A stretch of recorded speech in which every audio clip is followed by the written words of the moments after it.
Shqipëria të pranojë për të hapur një konsullat serbe në Shkodër. Tani në gjykimin tuaj pse vjen kjo lëvizje? Aty nuk është se ka serb.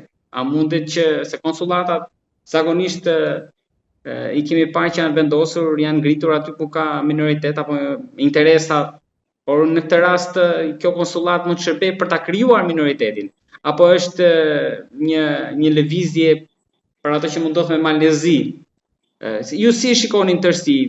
Nga një rana na shkalon Kosovën përveç provokimit, dy qeverit me siguri që nuk besoj se kanë folur për këtë. Por edhe mbi gjitha nuk mund të quhet reciprocitet fakti që ne po e hapim në Bujanos një konsullat kur atje janë të gjithë shqiptarë, Kosova lindore, edhe si barasfesht hapet një në Shkodër. Besoj se do të shënohet në historinë politike të Shqipërisë si një ditë e trisht, ku shpaloset më shumë se kurdoherë tjetër një lloj akti politik dhe diplomatik që dëshmon tradhti të lartë kundër shtetit, kundër vendit dhe kundër interesave të kombit shqiptar, përfshirë dhe interesat e Kosovës. Është interesant se ishte ministri i jashtëm i Serbisë Marko Đurić, ai që shpalli marrëveshjen e bërë midis tij dhe homologut të tij shqiptar Ferit Hoxha për të hapur një konsullat të Serbisë në Shkodër dhe një konsullat të Shqipërisë në Bujanos. E vërteta është se Shqipëria nuk ka kërkuar fillimisht të hap konsullat në Luginën e Preshevës. Edhe për faktin se Lugina e Preshevës më shumë të është pjesë e Kosovës se sa e Shqipërisë. Por Serbia dhe qeveria serbe, sidomos presidenti Vučić, në takimet me zotin Rama, kryeministrin e Shqipërisë, ka këmbgulur që në Shkodër Serbia të ketë një konsullat. Dhe për këtë arsye Serbia i ka ofruar Shqipërisë gjoja në marrëdhënie reciprociteti që të hap një konsullat të saj në Luginën e Preshevës. Por jo në Preshevë, në Bujanos. Dhe pse jo në Preshevë? Dhe pse po në Bujanos? Sepse Bujanosi është me një popullsi të përzier. Madje në një qeverisje të përbashkët në koalicion partitë serbe dhe partitë shqiptare. Në shumicën ndërmuese të rasteve, shqiptarët kanë numër më të madh të këshilltarëve të Bujanosit dhe përpasoj kanë edhe kryetarin e komunës. Por ka patur ndonjë rast që serbët ta kenë patur postin e kryetarit komunës. Kësaj hapja e konsullatës në Bujanos është më e lehtë për Serbi, sepse atje komuniteti relativisht i madh në përqindje dhe diku 30% i komunitetit serb bën që efekti i kësaj konsullate në kushtet ku Shqipëria mund të jetë një vend demokratik dhe me qëndrime patriotike në mbrojtje të shqiptarëve, do të ishte i pamundur. Ndërsa në Preshevë, ku thuajse tërësisht popullsia e saj është shqiptare, kontrollin e konsullatës në kushtet pafavorshme Beogradi do ta kishte më të vështirë. Shqiptarët, ministri i jashtëm, kryeministri janë dakord që kjo konsullat shqiptare të hapej në Bujanos. Po çdo të thot për ne hapja e konsullatës së Serbisë në Shkodër.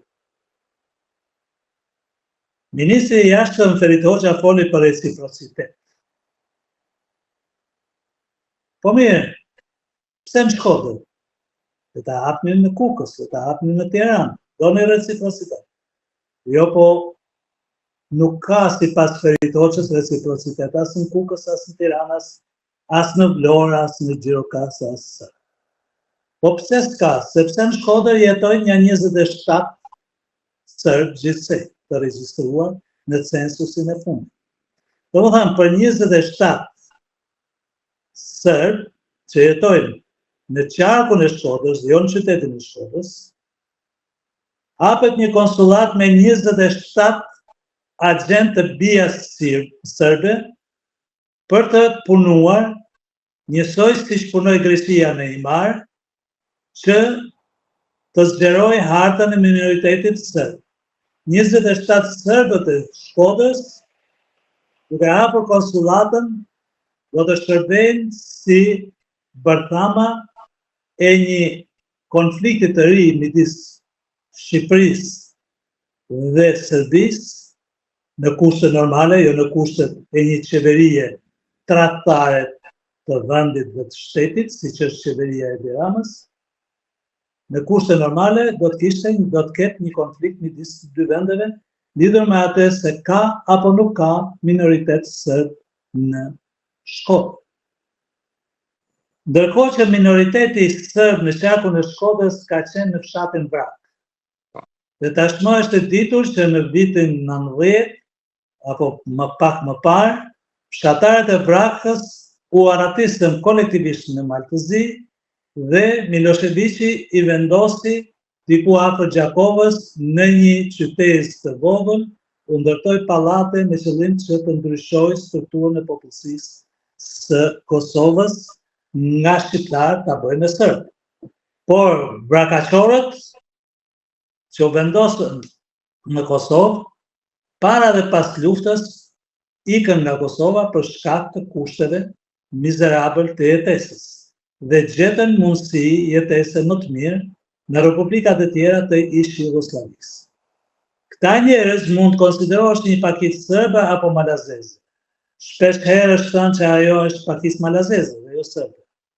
Dhe me sa duket kjo është e vërteta. Por ata nuk jetojnë më në Shqipëri.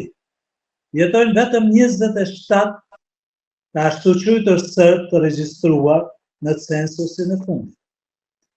Ky reciprociteti midis 70.000 shqiptarëve që jetojnë në luginën e Preshevës dhe 27 serbëve që jetojnë në qarkun e Shkodrës, të çudit në retorikën e Ferit Hoxhës. Unë e kam ditur që Ferit Hoxha është një zvaranik përpara këmbëve të Edi Ramës.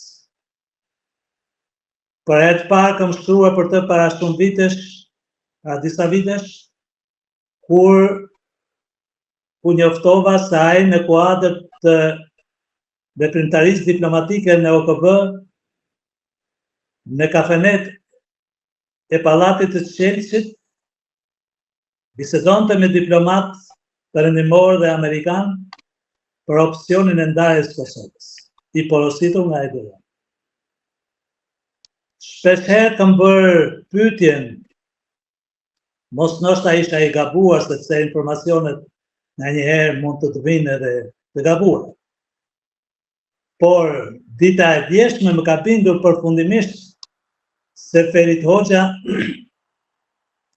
nuk njeh limite në perversitetin e tij politik dhe diplomatik dhe nuk mban parasysh asnjë parim dhe rregull në diplomacinë e shtetit shqiptar, sidomos kur është fjala në marrëdhëniet me Serbinë dhe me Serbin. Është një zvaranik i Edi Ramës dhe përpasoj edhe një zvaranik i politikave të Aleksandar Vučić dhe të Marko Đurić. Për këtë arsye opozita dhe shqiptarët tërësi duhet t'i kërkojnë me shpejtësi marrëmendse dorëheqje.